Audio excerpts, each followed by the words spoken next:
من الأهوال مقتحم.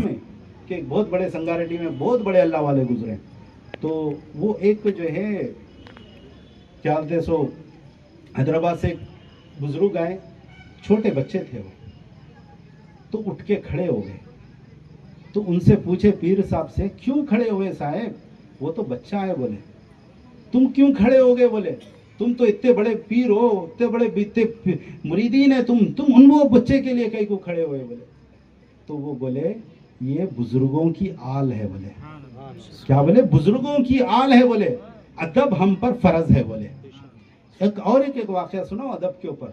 امام اعظم ابو حنیفہ رحمۃ اللہ علیہ، یہ سب لوگ جانتے ہیں، بہت بڑے امام ہیں، پوری دنیا آپ کو پہچانتی ہے. ادب کے لیے بتلا رہا ہوں. اس لیے بولے با ادب با نصیب، بے ادب بے نصیب. جس کا ادب، جو ادب والا ہوتا ہے وہ نصیب والا ہوتا ہے، جو بے ادب ہوتا ہے نا بد نصیب ہوتا ہے، اس کے نصیب کبھی بھی اچھے نہیں ہوتے، یاد رکھیے. تو حضرت امام اعظم ابو حنیفہ رحمۃ اللہ علیہ اپنے استاد محترم کا، آپ پڑھاتے تھے حدیث، 100 بچے 100 اسٹوڈنٹ آپ کے سامنے رہتے تھے. جب ایک ان کے استاد محترم کا بچہ کھیلتے کھیلتے اگر قریب آ گیا تو آپ اٹھ کے کھڑے ہو جاتے تھے، پڑھاتے تھے. پھر بچہ جانے کے بعد پھر بیٹھ جاتے.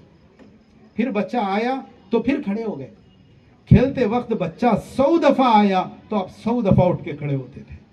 تو آپ کے شاگردین پوچھے کہ حضرت اتنے دفعہ کیوں؟ بولے تو بولے وہ میرے استاد محترم کا بچہ ہے، تو ادب مجھ پر فرض ہے. بولے تو امام اعظم ابو حنیفہ رحمۃ اللہ علیہ جو ہے بزرگوں کے جو ہے گھر کی طرف، اپنے استاد کے جو ہے گھر کی طرف، اپنے پیر کے گھر کی طرف جو ہے پیر کر کے نہیں سوئے زندگی میں. یہ طرف اگر پیر کا گھر ہے تو یہ طرف کبھی پیر نہیں کرے.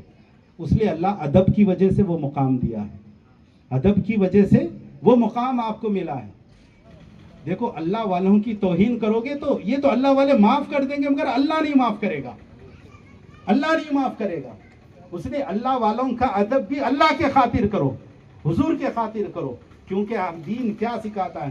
آپ دین میں دیکھیں بڑوں کا ادب، چھوٹوں کا ادب، ماں باپ کا ادب، ہر شروع بچہ پیدا ہوئے جب سے لے کے مرے تک ہر ایک سوسائٹی کا ادب سکھایا گیا. کیوں ہے؟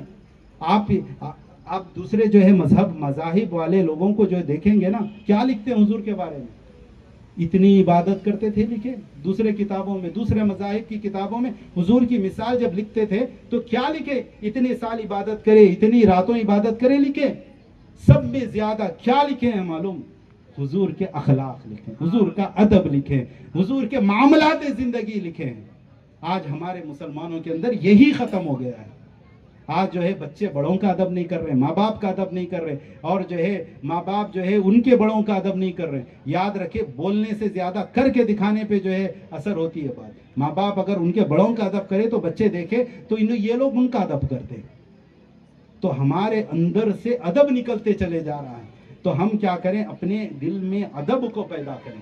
ادب تمہارے دلوں میں آ جائے گا تو علم بھی آئے گا، ایمان بھی رہے گا. تم جو ہے دنیا میں بھی کامیاب رہو گے، آخرت میں بھی کامیاب رہو گے، بزرگوں کی جو ہے دعاؤں میں بھی شامل حال رہو گے. یاد رکھیں یہ کامیابی کی کنجی ہے. یاد رکھیں بزرگان دین کامیابی کی کنجی ہے. یہاں پر ہم آ کے جو ہے دعائیں مانگتے ہیں، منتیں مانگتے ہیں. یہ منتیں بہت سارے لوگ بولتے ہیں ہماری قبول نہیں. بھائی تم کہیں نہ کہیں غلط بے ادبی کر رہے ہو، حضرت کی کر رہے ہو، حضرت کی آل کی کر رہے ہو، کہیں نہ کہیں گستاخی تم سے ہو رہی ہے. وہ نکالو، اس کے بعد دیکھو کیسی منت پوری نہیں ہوتی. امام شافعی جو ہے اپنے استاد محترم امام وکی سے پوچھے، میں یاد کرتا ہوں مجھے علم ذہن میں نہیں رہتا. بولے نکل جاتا. بولے تو امام وکی فرمائے گناہ گار کے دل میں نور نہیں آتا. بولے سمجھ آ رہا؟ گناہ گار کے دل میں سلام عليك يا رسول، سلام عليك يا حبيب، سلام عليك.